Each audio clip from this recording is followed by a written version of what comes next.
Welcome, Joseph. How are you today? I'm very good. How are you? I'm excellent. Thank you so much for joining me. Now, I met you recently or saw a post that you did recently on Facebook, which I couldn't help but reach out to you and ask you to tell your story about you adopting Scruffy. Do you want to tell us a little bit about Scruffy and who he is? And well, you've only had him like for a couple of weeks, haven't you? I've only had him since September 1st, or well, the Yep. 2nd. Yep. I learned about him 3 days prior, 2 days prior, maybe. It was he's a very cuddly cat. He likes to check out all the cupboards. He likes to get into everything. He So he's a he likes to curious cat bite. then. Oh, that's the first thing I noticed about him is his curiosity. He came from the streets, so he's a little freaked out, I think, about being inside now. Yep. So he likes to look out every single window I have. He likes to try to get as high as up as possible as he can. Yep. But as of recently, like the more I spend time with him, the more he follows me around everywhere. I can't even go in the shower without him anymore. Yeah, he tries to get in with me. He'll sit there and meow at me the whole time. Oh, that's brilliant. Yeah. Now, I mean, the one thing that really I like really tugged on my heartstrings, that was the post that I saw, was the fact that you actually went into a shelter looking for the cat that had been there the longest. I mean, it's funny because I didn't think I'd get so much attention here, but I technically didn't even meet Scruffy before I took him. Yep. It was just on the internet. I was looking through the shelter page. I mean, he just the longest cat on there, and I chose him. I had a friend that actually went to go see him. I drove her to the shelter. She went in and sent me a picture of a blurry face of his, and I said, yeah, I still want him. She told me he bites. She told me he's going to be expensive because of the gingivitis, and he has a hurt nose because of a street cat fight. Yep. None of that really mattered to me. It's just, I just wanted him anyway.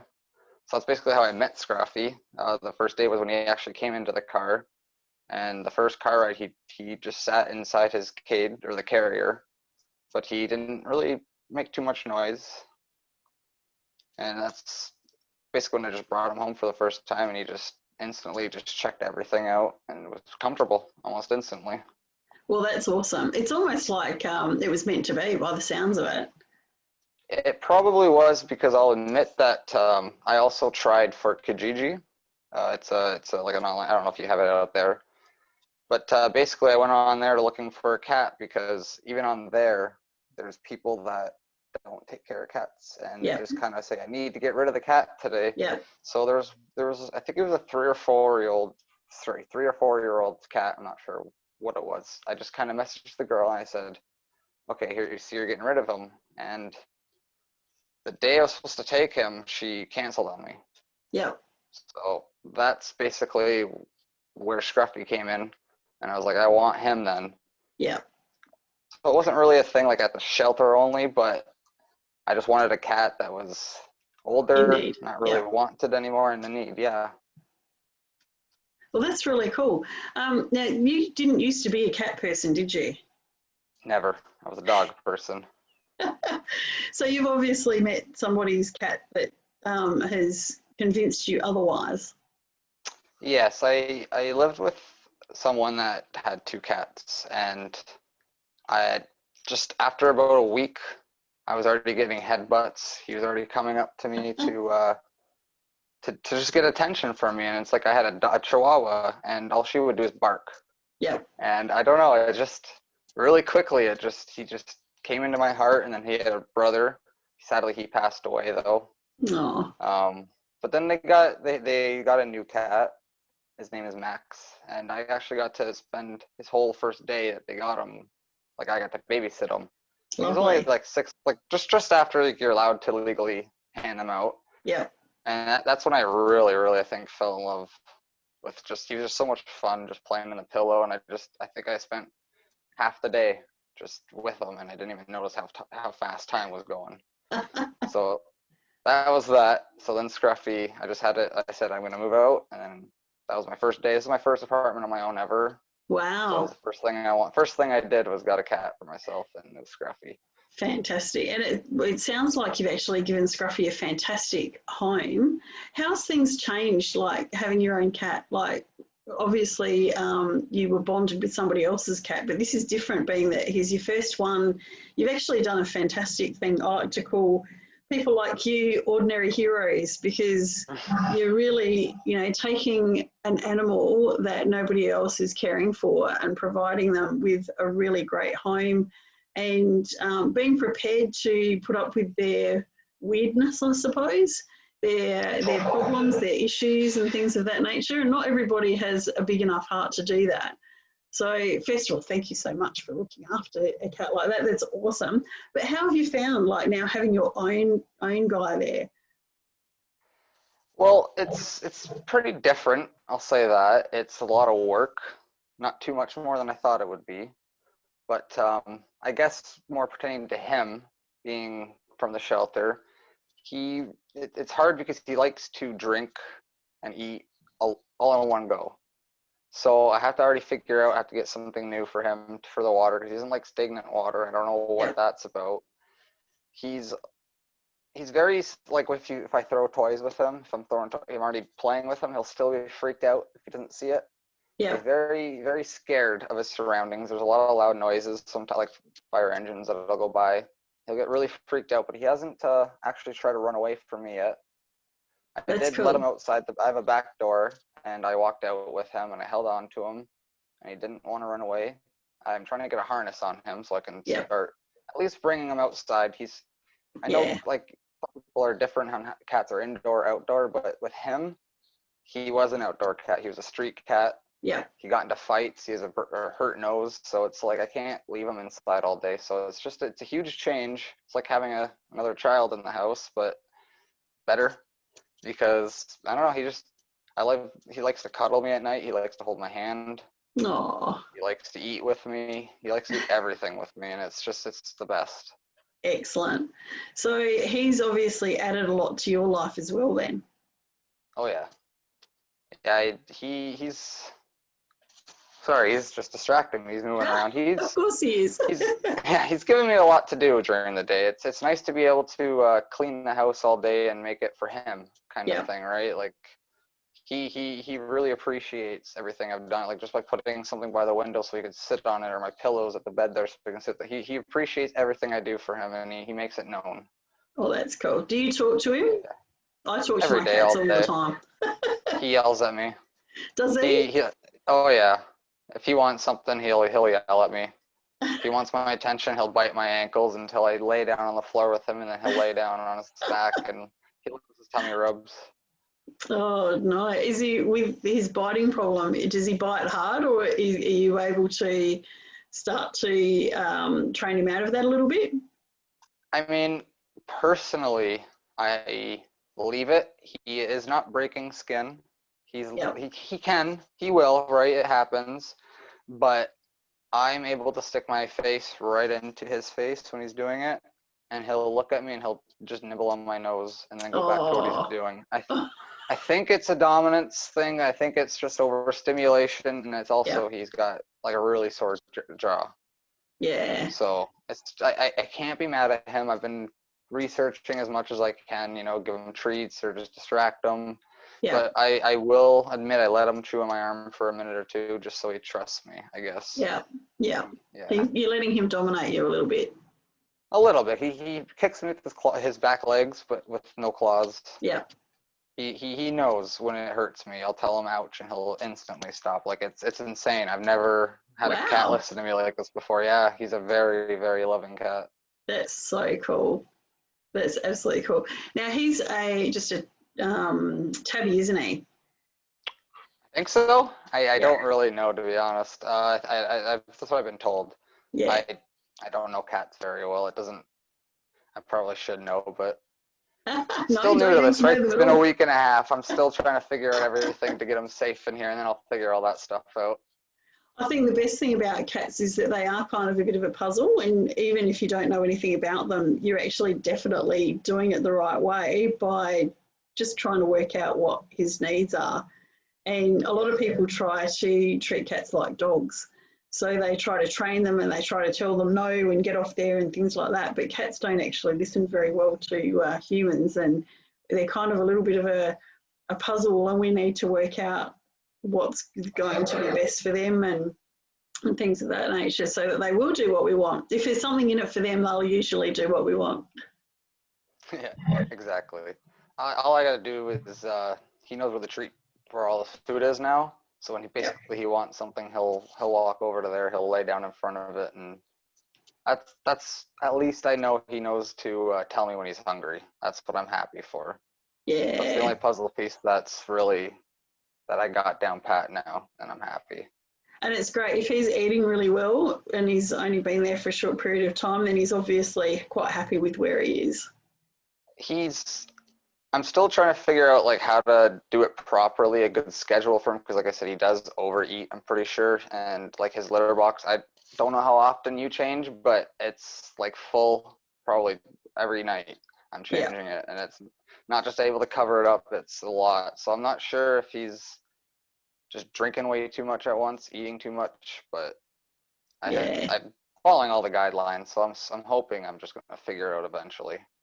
Yeah, cats are kind of interesting. I always do all of our litter trays first thing in the morning because they tend to use them a lot overnight. So, but yeah, they do get pretty full. So, and the thing is too, he may not have, like when he was in the wild, we had one cat that we rescued. She was 6 months old and she only had half her fur when we got her. She had a thing called ear mites, which had basically stripped her of her fur, and she was skin and bones. So when we first got her, she would binge eat, which meant that we actually had to take her away from our other animals when we were feeding her. Otherwise, she would just eat everything and then vomit. So we had to sort of spend a bit of time trying to work her out. And she also had a really sensitive stomach because of where she had been taken from. They were basically living on rodents and insects and things, so it had upset her stomach. So we had to feed her on really heavy-duty sensitive food for quite some time. So it can take them a little bit of time. And she used to overdrink water as well and I think that's because there just wasn't water there. So she was almost taking on as much as she could while she could, until she sort of realised that it was okay and she didn't have to do that anymore. So it can take them a little bit of time to realise that, there's always going to be food there and water there and things like that. So yeah, it's great that you're just taking your time with him and letting him, get used to the place and just watching to see, what he's doing and how he's going. It's great. It is. I'm sure he appreciates it. Really. Oh, he does. So do you think that you would recommend to other people getting a rescue cat or a shelter cat? I would 100% recommend it, especially if you're just looking to connect with anything. They just have the special bond that they give you right away. It's something I've never experienced, like I said. To have him hold my hand on the very first night, it just shows how much he really respects me for what I did. I mean, I don't think I did such a great thing in that aspect, but I'm happy I did. I just wanted to give him a good and loving home. I thought he deserved it. I felt like if I didn't do it, maybe nobody else would grab him. Yeah. And it's just there's nothing else to it. They're in need of a home. They're not a kitten anymore. So they're already trained in a sense too. They're a lot easier. Like I've had a very easy time with him. Yeah. He's just, it's like he's not even here. Besides when he distracts me right here behind me. That's about it. Yeah, it's kind of interesting because a lot of people when they go to shelters want to get a kitten, and kittens do create havoc. It's pretty simple as that. They're pretty crazy for the first couple of years. And I think with shelter cats in particular, it's a really, we've got 5 domestic cats. So we've definitely done our share of making sure that we've given some cats some good homes. But I think one of the best things, first of all, is that you're actually taking an animal that's not wanted and you're giving it a good home. you've obviously taken on an adult, so you already know some of the problems that he has, like he's got gingivitis and you know he's a biter and things like that. So as long as you're prepared to look after those issues, well, you know that they come with those issues. So you can be prepared to actually look after those issues. Obviously, if you had like a house full of kids and a cat that was a bit scared, it's probably not the best environment for a rescue cat. But in your situation where you're just sitting back and just really loving him and giving him the time he needs, is perfect, absolutely perfect. It is. And one thing I forgot to mention as well was that if you get it from a shelter, the chances are the longer he's been there, the happier the people at the shelter will be. I actually got probably about $80 worth of gift cards for like a pet store for him. Fantastic. They're like not helping me, but they have a program for around here for pet insurance, and I get a free month through them. I mean, fantastic. My vet bills, like you said, I already know what his problems are, so it's worth it for me to go out, pay the cell phone bill, but he's going to be getting his teeth fixed, and everything's going to be fixed, and then he's going to be even more happy. Yeah. I mean, there's really nothing else to it for me. And that's the thing. I mean, the people that work at shelters, they're really good people, and they would be so excited to see one of their residents that's been there for a while find a really good home. Exactly, because they still bond with the animals too, right? And they still want them to go somewhere, and it's hard for them too. I don't think anybody realizes that it's very hard for them to see a cat not be adopted out. Yeah, I would have to agree with that. It would be really tough because you could probably point lots of people in their direction, but they might still want the cute, fluffy little kitten over the, 3-4-year-old cat that might have a few problems. Exactly, and then it turns out like him, where he's the most loving thing ever. So you never know. You really never know. There's no reason not to go to a shelter, especially if it's going to be your first cat. Especially if you want to learn if you even like cats. It's probably your best bet to do. And I don't know about the shelters in Canada, and I should have mentioned earlier you're in Canada, so we're talking across the globe today, pretty much the other side of the world. But I know in Australia, if you adopt one of the cats from RSPCA or places like that, they actually do, if it for any reason that doesn't work out, they do actually try to place the right cat with you. So sometimes you might find that you like a cat and it comes home and it doesn't get along with another cat, or you might have a dog and it freaks out over the dog or whatever. They're actually really good at placing the right cat with the right family as well. So it's always good to talk with your shelter as to what your situation is and what cat might actually suit the environment that it's going to be going into. Yeah, exactly. They know what they're doing, especially too, right? So I personally didn't have a reason not to just grab him. Like I said, I didn't need to see him. I have nothing here but him. So I got lucky, but I think everyone would get really lucky with any cat they find at a shelter. Yeah, I do believe sometimes that you get the cat you're meant to. It's kind of like, and it sounds to me like you and Scruffy are a perfect match. I think so. I got unlucky before too. There was another cat and he ended up getting FIV. So I wasn't allowed to take him. I was going to wait for him, but then I saw Scruffy and then I was like, that's probably what it's meant to be. Yeah. Oh, that's really sad. There is actually a treatment for FIP only just being developed just recently. I've got a podcast on that as well, but it's a horrible disease. But obviously you were meant to be Scruffy's family. Oh yeah. It is much easier when you're in a place on your own to give them that additional love and support that they're going to need for that first bit of time while they're settling in. Oh yeah. It's great. Sorry. That's okay, go on. I was just going to say it was just very easy to get him integrated into here too. I just had to open up everything for him and let him do whatever he wanted. That's basically the secret of it too, is to just, you let them be at home. Stay out of their way for a bit until they come to you, and just make sure you feed them, make sure you love them, and that's about it. That's actually a really important point, is giving them the space to come to you rather than trying to force yourself on them. That's one of the Yeah. biggest mistakes that a lot of people make, particularly with rescues, is that they try to force them too fast to like them. And cats are cats. They'll like you when they want to like you and when they're ready to like you, and you actually just have to give them the space to allow them to do that.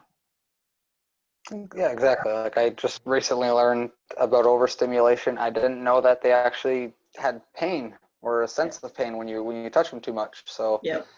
it's just all about understanding what you're doing. It's not too much work, I guess, Yep. at that point.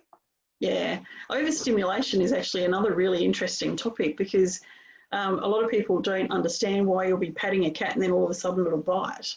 And it is that overstimulation. It's, you know, you've got to, you really do need to be able to read the signs as to when they're ready for certain things. So it sounds like you are going to make the perfect cat daddy.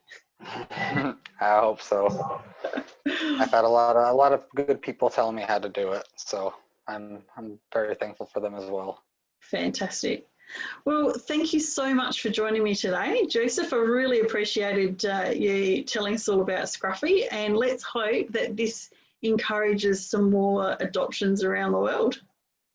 I hope so, and thank you for having me. I really appreciate it.